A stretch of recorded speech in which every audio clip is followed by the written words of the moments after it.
అందరికీ శుభోదయం. కొర్రలతో కిచిడి, కరివేపాకు పొడి.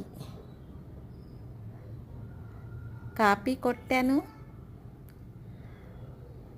కొన్ని నోటికి నచ్చిన రుచులు కలిపి కుక్కర్ పెట్టాను. ఏమిటి కాబాస్ అనుకుంటున్నారా? కొర్రలు మొదటిసారి వండటం వల్ల కాపీ కొట్టవలసి వచ్చింది. చాలా కమ్మగా కుదిరింది. ఆకుకూరలు, కాయగూరలు మనకు నచ్చినవి కలుపుకొని కుక్కర్ పెట్టుకొని కరివేపాకు పొడితో, ఉల్లిపాయ పెరుగు రైతాతో చాలా బాగుంది. టమాటాలు మాత్రం మిక్సీ పట్టి ఆ గ్రేవీ అందులో కలుపుకుంటే చాలా బాగుంది. నచ్చితే లైక్ చేయండి, షేర్ చేయండి, సబ్స్క్రైబ్ చేయండి.